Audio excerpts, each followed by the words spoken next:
second league year in free agency signing period is underway, and plenty of quarterbacks starting new chapters with new teams. Kirk Cousins being one of them. He is set to sign a 3-year, $84 million fully guaranteed deal with the Vikings. Cousins is expected to finalize his contract this morning and be introduced as a Viking starter this afternoon.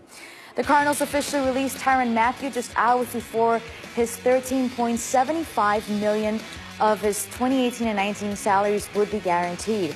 Mathieu was asked by the team to take a pay cut but declined. Former Patriots cornerback Malcolm Butler has agreed to a deal with the Titans. He told the Boston Herald he was never given a reason why he didn't play in Super Bowl 52, but Butler also reiterated he has no hard feelings toward his former team. Still a lot of names out there for NFL teams to look to sign. Perhaps the most shocking on that list is Jordy Nelson, who was released by the Packers. And Ndamukong Suh will be looking for a new team after 3 seasons in Miami. Now back to First Take. NFL free agency is fully underway now, and one team that hasn't added new names is the Dallas Cowboys. Now, according to Jean-Jacques Taylor of ESPN Dallas, 103.3 FM, I'm sure you're very familiar, they were very close to signing wide receiver Sammy Watkins, but couldn't get a deal done. Will Kane in the house. Can I let Will start on this one, you guys? Are we cool with that? Sure. Yeah, he's allowed. Okay. He's allowed. Exception to the rules. I like living that life. Thank you for permission. Yeah. Have the Cowboys been too quiet in free agency? No, I love it. And in fact, I mean, I love Jean-Jacques Taylor. I'm so glad that didn't happen. I cannot believe the Dallas Cowboys were in on Sammy Watkins. I mean, they were going to sign Sammy Watkins. Let's be clear about what this was. This was to replace Dez Bryant. There was no scenario where both of these guys were going to be on the team at the same time. And if you think Sammy Watkins is the equivalent of Dez Bryant, you are insane. That is ridiculous. Sammy Watkins' best years are the equivalent of Dez Bryant's worst years. The years we talk about, like this last one, we go, Dez, has he lost it? Has he lost it? Look at the stats. They are equivalent to what Sammy's done throughout his career when he's been healthy and on the field. So I don't want to hear about Sammy Watkins. I'm happy the Cowboys were out on that. And as far as, should they be more splashy, this is actually who the Cowboys are. I mean, we may have some memory of them from the 1990s when they went after Deion Sanders and Charles Haley. But over the last 5 years, there's only 2 teams that have spent less in free agency than the Dallas Cowboys. And that's the Green Bay Packers and the Pittsburgh Steelers. There is a philosophy in Dallas that at least they say that they're not going to pay good players like they're great. I love that philosophy. I wish they'd have thought about it when they were thinking about Sammy Watkins. But stick with that philosophy. It works. Well, I mean, it doesn't work. That's the thing. The Cowboys aren't a great team. 13-3, 9-7, playoffs, found a franchise quarterback in the 4th round. You hold them to the Super Bowl standard. We don't need to play that game. No, not just playoff win standard. They don't win in the playoffs. They were 8-8 for like a decade. And by the way, I just gave you 5 years of what their philosophy has been, and now you're going 20 on me. In the last 5 years, how many playoff games? I'm much younger than all of you. So it's not like they're an elite team. You want to say they're a generic team in terms of results? I agree. If you look at playoff results, they're like what a generic NFL team does. But I'm looking at free agent signings so far.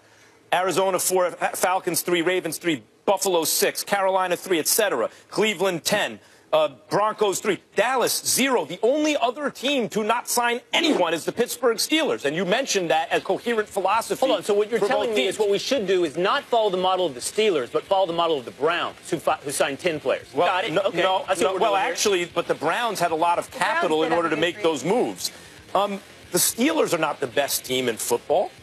Are the Steelers the best team in football? The Philadelphia Eagles are actually last year the best team in football, 5 free agent signings. So I'm not suggesting that they need to go crazy here, but they haven't signed anyone, which suggests they think their team is ready to go, and all they need to do is be wise in the draft. And here comes the Super Bowl. Do you feel the Dallas Cowboys are that close, or should they shore up the roster with a wise free agent signing or 3?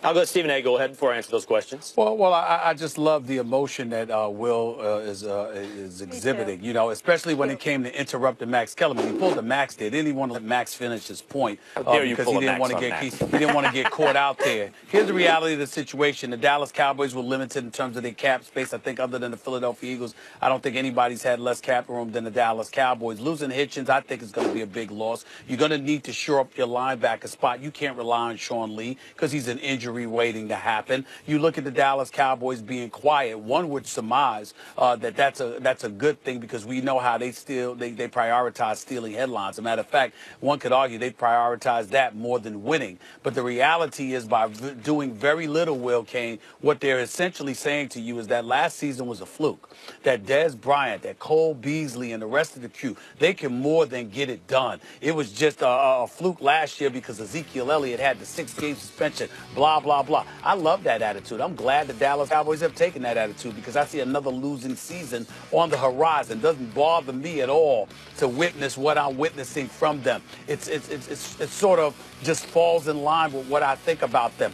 When they need to make moves, they don't. When they don't need to make moves, they do. When they need to avoid the headlines, they're in them. When they could use some headlines, they don't get them. Everything is backwards with this franchise, and this is just the latest example as far as I'm concerned, and I love it. This is nonsense. What are you guys? You guys to wake up on Friday morning after Thanksgiving and line up outside of Walmart? What do you? Well, we have history on our side. You don't. I'm sorry, and not Walmart, Stephen A. You're outside the Louis Vuitton store because you like to buy things full price. They don't do sales. Oh, that's right. Let me get my analogy straight, Molly. They don't do sales. They want to find where you can go to pay the highest price when everybody is in line to do it. Damn it, I want to pay. Will, this from Will Kane, Max. This from Will Kane, Max, who goes to a salon instead of a barbershop. You're talking? Really? Will does look very handsome. I like the new haircut. I don't know what you know about my personal grooming. Right. You don't know where I go. I'm just saying, go to salon, not a barbershop, please. And Molly, I don't comment on the looks of men like that. But go ahead. But the Cowboys, but you did. Are the Cowboys so ready, Will?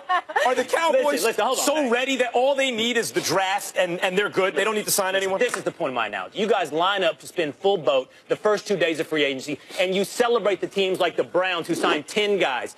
They're pathetic. I'm not celebrating the Browns. We're 2 days into this thing, okay? The Dallas Cowboys aren't done. There are reports that they're interested in Ndamukong Suh. I hope they don't go pay full boat for Ndamukong Suh. I hope they shop in the discount aisle. By the way, there's also reports out there, according to Mike Fisher, a Cowboys beat writer for 20 years, that they're interested in Earl Thomas. And this is a real thing, a trade between the Seattle Seahawks and the Dallas Cowboys. The Seahawks reportedly want a first-round pick. No thank you on the first-round pick. Yes, thank you on Earl Thomas. The point is shop, but shop smart. You guys are out here getting mad at them because they're not running out there signing Dion on the first day. I understand now. It's like you ever trade baseball cards as a kid, and you run into the kid who, like, well, you know, I'll trade you this, like, common, what do they call them, commons, for those 4 rookie cards. Like, you're only going to do a deal, Earl Thomas, for a 6th-round pick. Otherwise, no thank you. That guy, yeah, we need a corner, but I'm not going to pay full boat on that. Would you give a first-round pick for Earl Thomas right now? No. What are we doing here? But you have to negotiate, of course. You're going to have to bring some to get some here, Will. Like, the Cowboys aren't going to be able to they are not a bargain shopping purchase or 2 away from a Super Bowl.